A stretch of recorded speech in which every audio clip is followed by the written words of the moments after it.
Dear students, good morning all of you. आप सभी का सर्वोदय पब्लिक स्कूल की ऑनलाइन क्लासेस में स्वागत है। प्यारे बच्चों, अपन पढ़ रहे थे भारतीय लोकतंत्र के समक्ष जो चुनौतियां हैं उनके संबंध में, जिसमें अपन ने पहला पढ़ा था जातिवाद के संबंध में व सांप्रदायिकता के संबंध में। जातिवाद में अपन ने जाति का किस प्रकार से प्रादुर्भाव हुआ, किस प्रकार से वर्तमान स्थिति तक यह जातिवाद का जो रूप धारण किया हुआ है स्थिति में पहुंचा उसके संबंध में, और किस प्रकार से जातिवाद है वो भारतीय राजनीति के अंदर अपनी किस प्रकार से भूमिका निभा रहा है उसके संबंध में भी अपन ने पिछली कक्षा में पढ़ लिया है। और ये जातिवाद केवल भारतीय राजनीति में भूमिका केवल सकारात्मक पक्ष में ही नहीं, कुछ नकारात्मक भी इसके पक्ष हैं। तो इस जातिवाद के दोनों पक्षों के बारे में आज अपन पढ़ेंगे कि जातिवाद का कौन सा सकारात्मक प्रभाव रहा है और कौन सा नकारात्मक। तो आज अपन जो पढ़ने वाले हैं वह है जातिवाद के सकारात्मक पक्ष। जातिवाद के सकारात्मक पक्ष में अपन सबसे पहले एक बिंदु के रूप में अपन देखते हैं, इसको पॉइंट टू पॉइंट देखेंगे कि जाति एवं राजनीति के जो संबंध की वजह से आपस में जो लोग जुड़े हैं, इससे लोगों के अंदर एक एकता की भावना उत्पन्न हुई है, जो जातिवाद का एक क्या है, सकारात्मक पक्ष है। यानी कि जाति एवं राजनीति के संबंध ने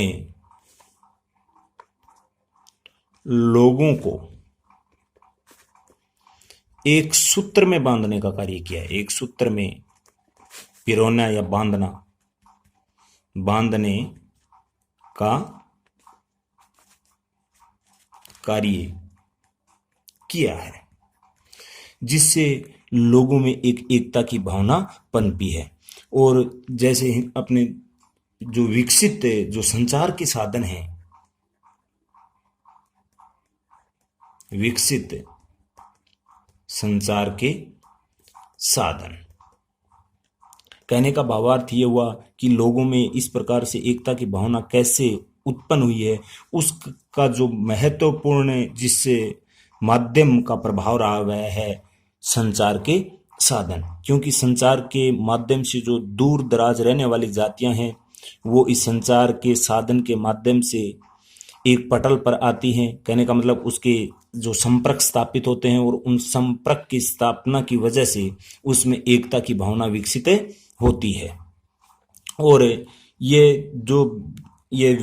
जातियां, एक जाति के दूर दराज इलाकों में जो लोग रहते हैं वो संचार के माध्यम से जैसे ही संपर्क में आते हैं तो एक दूसरे की जो समस्याएं होती हैं उनमें वो सहायता भी करते हैं। कहने का मतलब इससे जो एकता की भावना उत्पन्न हुई है उससे लोगों में जो आपसी समस्याएं हैं, समस्याओं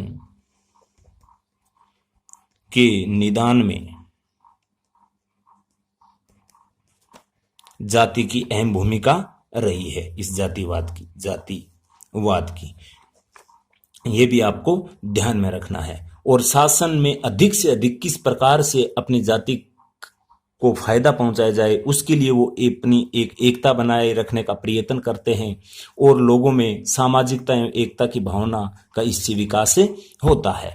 और इस सामाजिक एवं एकता की भावना अपन अगर राष्ट्र स्तर पर देखें तो ये एकता की भावना है वो एक सकारात्मक रूप लेकर सामने आती है। यानी कि अपने सामाजिक, राजनीतिक एकता स्थापित होती है इससे, और ये एकता स्थापित होती है यह राष्ट्र की एकता की दृष्टि से अगर अपन देखें राष्ट्र के संदर्भ में तो ये एक अपना महत्वपूर्ण सकारात्मक भूमिका निभा रही है। तो ये हो गया जातिवाद का पहला पक्ष सकारात्मक रूप में। अब देखते हैं अपन दूसरा पक्ष क्या है इसका सकारात्मक, और कि जाति सहकारिता के कारण समाज में उन जातियों का भी महत्व बढ़ा है जो पहले राजनीतिक, सामाजिक, आर्थिक रूप से जो पिछड़े हुए थे। यानी कि प्राचीन समय में सभी जातियों का जो अपन कह सकते हैं विकास है वो समान दृष्टि से नहीं हुआ था। कुछ जातियां सामाजिक, आर्थिक, राजनीतिक, सांस्कृतिक आदि क्षेत्र में पिछड़ी हुई थी।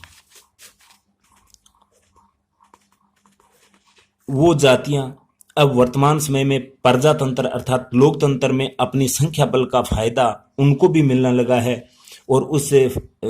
प्रजातंत्र अर्थात इस लोकतंत्र की बदौलत ही वो जो अन्य जो जागरूक जातियां थी उनका अनुसरण करते हुए अपने इस लोकतंत्र में शासन के अंदर अपनी सहभागिता बढ़ा रहे हैं, जिससे उनका सामाजिक, आर्थिक, राजनीतिक और सांस्कृतिक विकास हो रहा है। कहने का भावार्थ ये हुआ कि जो पिछड़े जो जातियां थी, जो आर्थिक, सामाजिक, राजनीतिक, सांस्कृतिक आदि क्षेत्रों में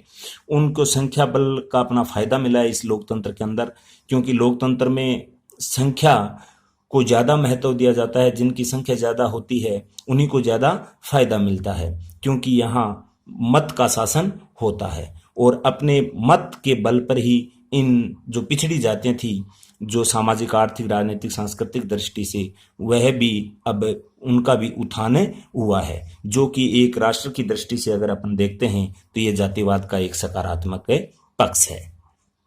साथ ही जो जातियां पिछड़ी हुई थी, जिनका वेशभूषा, उनका रहन सहन, आचार विचार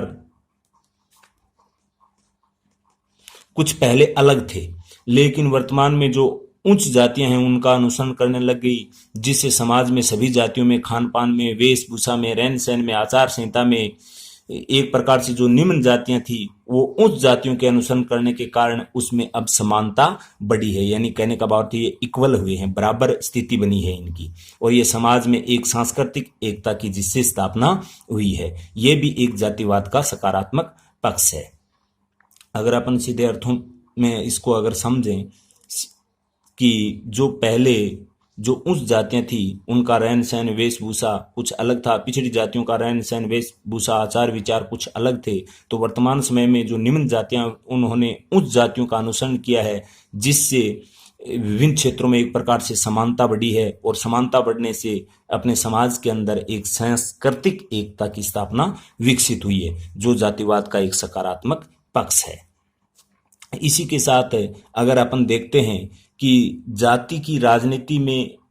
अधिक लोगों में जो जिस जाति के लोग सक्रिय होते हैं उन्हीं का ज्यादा दबदबा रहता है, तो उनके हितों की रक्षा के लिए राजनीति में अब जो पिछड़ी जातियां थी वह भी अब धीरे धीरे सक्रिय होने लगी है, और सामाजिक सेवा के भी कार्य करने लगे हैं, और जातीय जो संगठन बने हुए हैं जाति के आधार पर विभिन्न संगठन, वह भी अब सक्रिय होने लग गए हैं, और उनके सक्रिय होने की वजह से जो समाज के अंदर ऊंच नीच की जो भावना थी वो अब धीरे धीरे समाप्त हो रही है। वह भी एक प्रकार से जातिवाद का क्या है, सकारात्मक पक्ष। इसी के साथ इस सकारात्मक पक्ष के साथ साथ जातिवाद के कुछ नकारात्मक पक्ष भी हैं। जातिवाद के नकारात्मक पक्ष, यानी कि इसके केवल सकारात्मक पक्ष ही नहीं रहे, इसमें वर्तमान समय में इस पर कुछ जातिवाद के अपने लोकतंत्र के ऊपर नकारात्मक प्रभाव भी पड़ा है, जिसमें एक विद्वान हुआ है डी.आर.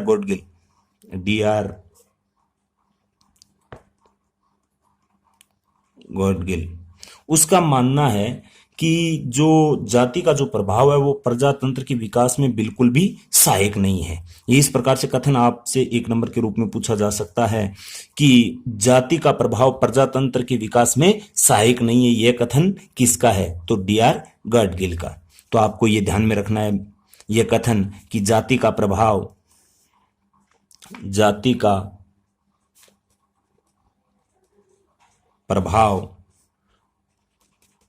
लोकतंत्र कहें या प्रजातंत्र, बात एक ही है, प्रजातंत्र के विकास में सहायक नहीं है।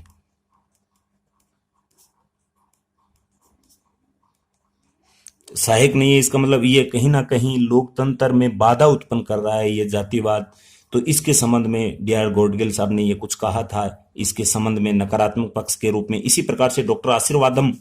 ने भी इस प्रकार की स्थिति के अंदर ही नकारात्मक पक्ष बताया था जातिवाद को, डॉक्टर आशीर्वादम ने,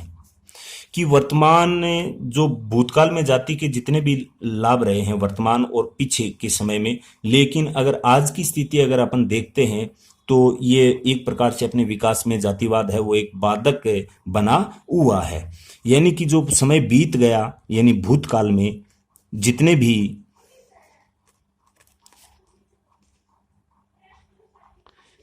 भी जातिवाद लाभ रहे होंगे, लेकिन अगर वर्तमान प्रगति की बात करते हैं, वर्तमान जगत में वर्तमान स्थिति को अगर अपन देखते हैं तो ये जातिवाद कहीं ना कहीं अपने विकास में बाधक बनी हुई है। इस संबंध में ये कहा था डॉक्टर आशीर्वादन ने। ये भी कथन आपको ध्यान में रखना है और विभिन्न पॉइंटों के माध्यम से अपन इनको आगे देखते हैं, जिसमें अपन देखते हैं जातिवादी जो सोच है वो एक प्रकार से रूढ़िवादिता को बढ़ावा देती है। अब अपन देख रहे हैं इसके नकारात्मक पक्ष में जातिवाद या जातिवादी जो सोच है वह रूढ़िवादिता को बढ़ावा देती है, बढ़ावा देती है। यानी कि जो जातिवादी जिन लोगों की सोच है वो एक प्रकार से रूढ़िवादिता को बढ़ावा देते हैं, जो वर्तमान की जो वैज्ञानिक एवं प्रगतिशील दृष्टिकोण है जो विकास का, उसमें एक प्रकार से बाधा उत्पन्न करती है। और इसी प्रकार से अपन कह सकते हैं जो आधुनिक दृष्टिकोण से जिस प्रकार से विकास होना चाहिए वो विकास नहीं हो पाता है, अवरुद्ध हो जाता है। और ये जातिवाद है वो परंपरागतवाद को बढ़ावा देता है, आधुनिकता की को, वर्तमान की जो आधुनिकता है उसको नकारने का प्रयास किया जाता है इस जातिवादी सोच के तहत, जो एक प्रकार से जातिवाद का कौन सा पक्ष है, ये नकारात्मक पक्ष है। और समाज के अंदर अपन देखते हैं आज अमन चैन शांति की जगह इस जातिवाद ने संघर्ष और अशांति भी पैदा की है। यानी समाज के अंदर अपने जो अमन चैन और आपसी सहयोग होना चाहिए, वहां एक प्रकार से अपन कह सकते हैं संघर्ष की स्थिति पैदा की है। और इस आधार पर कई बार सरकार के निर्णय भी ऐसे हुए हैं जातिगत दल के आधार, अपन कह सकते हैं कि एक प्रकार से वोट बैंक की राजनीति के चक्कर में जातिवाद को बढ़ावा देने के लिए सरकार ने भी कई बार ऐसे फैसले लिए हैं जिसके तहत देश के अंदर एक प्रकार से अशांति का माहौल पैदा हुआ है। वह भी एक प्रकार से इस जातिवाद का नकारात्मक पक्ष है। और साथ में इस जातिवाद की वजह से जो आपसी जो दो जातियों के मध्य आपसी एकता एवं बंधुत्व की जो भावना होनी चाहिए वह नहीं हो पाती है, क्योंकि समाज के अंदर निरंतर इस जातिवाद की वजह से तनाव और संघर्ष का वातावरण बनता जा रहा है। और इससे जो सामाजिक समरसता होनी चाहिए, जो एकता होनी चाहिए, उसको गहन चोट पहुंच रही है, जिसका उदाहरण अपन देख सकते हैं। अनेक बार जातिगत आधार पर जो आंदोलन होते हैं जिसमें एक दूसरे जो जाति वर्ग समूह के जो लोग होते हैं वो आमने सामने हो जाते हैं, जिससे अपने समाज के अंदर जो समरसता बनी रहनी चाहिए, समरसता, वो समरसता जो बनी रहनी चाहिए वो नहीं बन पाती है। ये भी आपको ध्यान में रखना है, जो जातिवाद का एक प्रकार से नकारात्मक पक्ष है। और इसी के साथ जो जातिवाद के कारण जो राजनीतिक दलों का जो निर्माण हो रहा है एक प्रकार से जाति के आधार पर, वो एक प्रकार से अपन कह सकते हैं कि जो स्वस्थ लोकतंत्र है उसके विकास में इस प्रकार के दल हैं वो उसका गठन एक प्रकार से अलग ही विचारधारा का हो जाता है, जिसकी वजह से एक प्रकार से राष्ट्र के हित होते हैं वह गौण हो जाते हैं, एक जाति विशेष के हित उसमें उभर कर सामने आते हैं, जिससे एक प्रकार से अपन कह सकते हैं कि दूसरे जाति समूह के लोग हैं उससे ईर्ष्या भावना रखते हैं, संघर्ष की स्थिति पैदा होती है, जो एक प्रकार से जातिवाद का नकारात्मक पक्ष है। और साथ ही जो अल्पसंख्यक जाति है, जिनकी संख्या बहुत ही कम है, यानी कि जिस जाति की संख्या अल्प संख्या में आती है, कम संख्या में,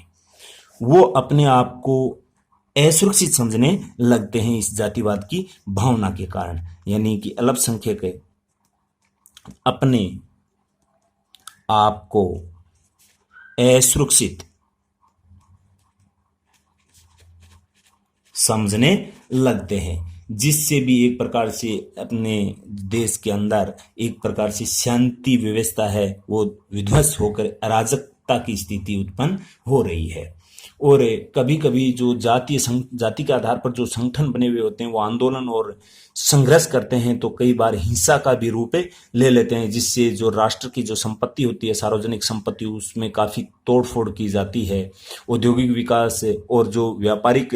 विकास है वो बाधित होता है, और इससे अपने राष्ट्र को एक प्रकार से अपन कह सकते हैं कि काफी भारी मात्रा में नुकसान पहुंचता है, और इससे सार्वजनिक संपत्ति को नष्ट कर दिया जाता है, जो अपन कह सकते हैं कि जातिवाद की इस प्रकार की जो स्थिति बनती है वो नकारात्मक पक्ष में ही पड़ी जाती है, या अपन देखते हैं। और जातिवाद है वो लोकतंत्र की भावना के बिल्कुल ही विरुद्ध में है, यानी कि लोकतंत्र के भावना के पक्ष में 1% भी नहीं है, क्योंकि इससे स्वतंत्रता, समानता और जो आपसी भाईचारा है उसको नुकसान पहुंचाया जाता है। इस जातिवाद के तहत समाज में आपसी फूट होती है, विघटन की स्थिति होती है, क्योंकि इसमें एक जाति के लोग अपने निजी संकीर्ण स्वार्थों की पूर्ति के लिए इस प्रकार से हिंसक प्रवृत्तियों को अंजाम देते हैं। और साथ ही साथ वर्तमान स्थिति में अगर देखें तो इस वोट बैंक की राजनीति के कारण भी जातिवाद को जो बढ़ावा दिया जा रहा है वह भी एक प्रकार से अपने लोकतंत्र की विपरीत स्थिति में दिखाई दे रहा है। यानी राजनीतिक दल एवं जितने भी जो ये नेता हैं वो किसी भी जाति को अपना वोट बैंक बनाने के लिए उसकी जो उचित और अनुचित जो मांग होती है, यानी कि वोट बैंक की राजनीति के चलते राजनेता सत्ता प्राप्त करने के लिए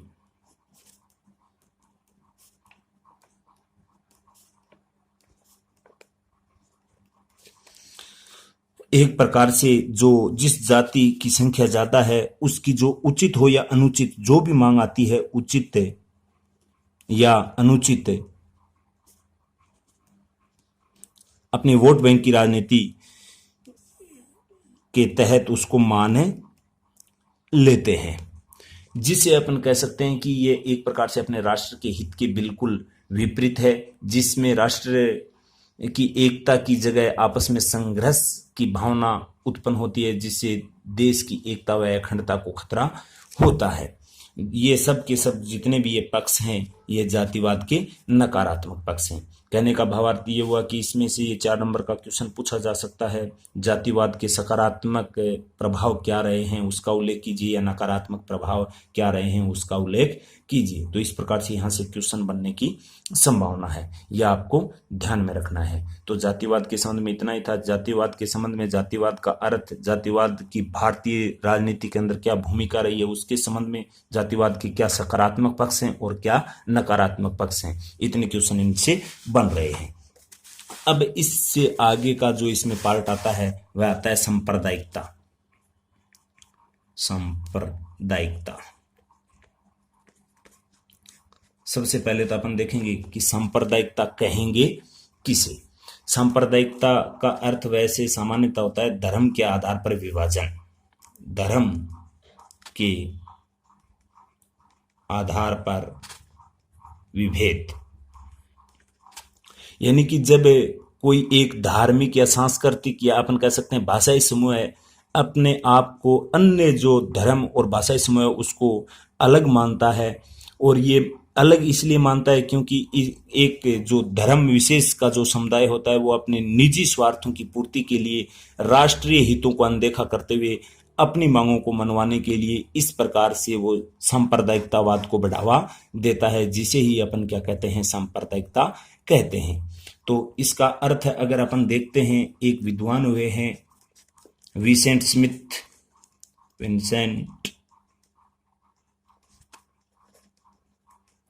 उसने कहा था कि एक सांप्रदायिक व्यक्ति एक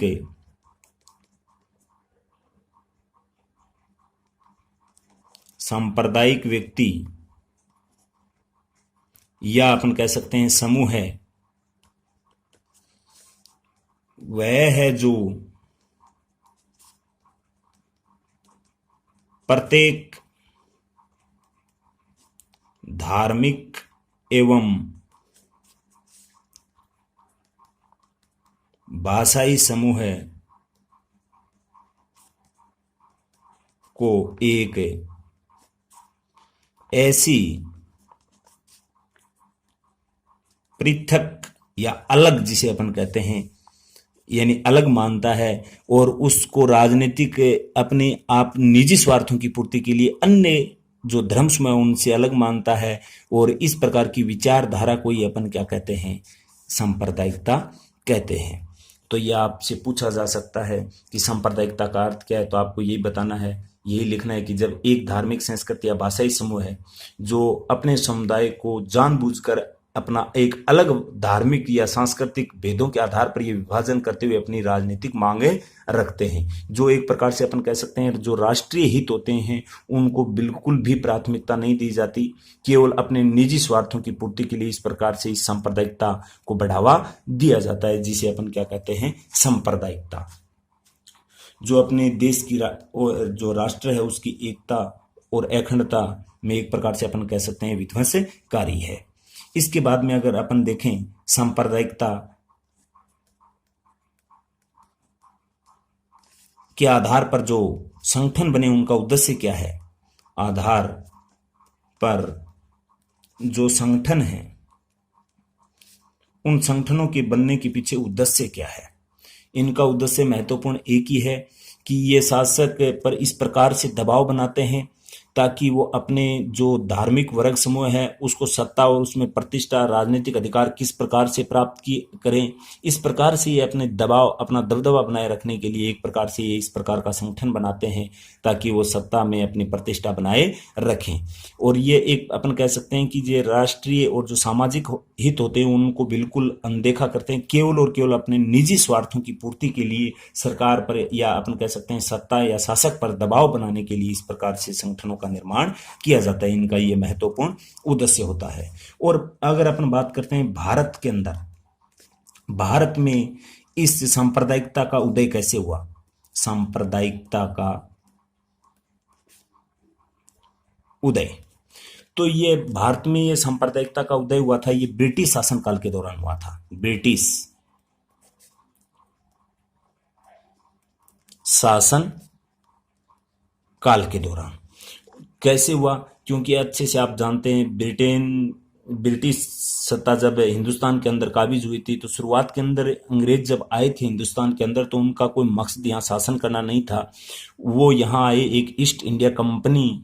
के रूप में अपनी कंपनी चलाने के उद्देश्य से, लेकिन यहाँ की व्यवस्था को देखते हुए उन्होंने लगा कि यहाँ तो बिल्कुल ही आपस में लोग में एकता की भावना बिल्कुल भी नहीं है, इनको आपस में लड़ाया जा सकता है। इस आधार पर उन्होंने एक नीति अपनाई थी, फूट डालो और राज करो की नीति। फूट डालो और राज करो, इस नीति के तहत हिंदुस्तान में सांप्रदायिकता के आधार पर दो विभागों में बांट दिया। हिंदू मुस्लिम के आधार पर आपस में अपने को लड़ाते रहे और वो अपना निरंतर शासन संचालित करते रहे। इसी के आधार पर अपन ने 11th क्लास में पढ़ा था 1905 में लॉर्ड कर्जन के बारे में, जिन्होंने बंगाल का एक सांप्रदायिकता के आधार पर अपन कह सकते हैं अर्थात धर्म के आधार पर उसका विभाजन किया था। इसी के साथ 6 के अंदर सलीम उलूग खां और आगा खां के नेतृत्व में ऑल इंडिया मुस्लिम लीग की स्थापना हुई थी। इसी के साथ अपन ने ये भी पढ़ा था कि सांप्रदायिक निर्वाचन पद्धति भी अपनाई थी, जिसके तहत अपने देश के अंदर सांप्रदायिकता को काफी मात्रा में बढ़ावा मिला था। और इसी के साथ 1940 के अंदर जो पाकिस्तान का संस्थापक कहे जाने वाले मोहम्मद अली जिन्ना ने द्विराष्ट्र सिद्धांत दिया था, द्विराष्ट्र सिद्धांत। और इस सिद्धांत के तहत या अपन अच्छे से जानते हैं, जब अपना देश आज़ाद हुआ था 1947 में, उसी के आधार पर धर्म के नाम पर अपने देश के 2 टुकड़े हो गए थे। तो ये सांप्रदायिकता भी एक प्रकार से अपने देश की एकता व अखंडता को एक चुनौती दे रही है, इस लोकतांत्रिक व्यवस्था को, जिसके संबंध में अब ये काफ़ी बड़ा हो जाएगा वीडियो। जो आगे की वीडियो में अपन इसमें पढ़ने वाले हैं वह पढ़ने वाले हैं सांप्रदायिकता की समस्या के कारण क्या हैं, किस वजह से सांप्रदायिकता बढ़ रही है, किस प्रकार से इसके जो नकारात्मक प्रभाव हैं वो बढ़ते जा रहे हैं, किस प्रकार से इस सांप्रदायिकता पर अपन रोक सकते हैं इस बढ़ते प्रभाव को, ताकि अपने देश की एकता और अखंडता को बनाए रखा जा सके। इसके संबंध में पढ़ेंगे अपन नेक्स्ट क्लास में। आज के लिए इतना ही, धन्यवाद।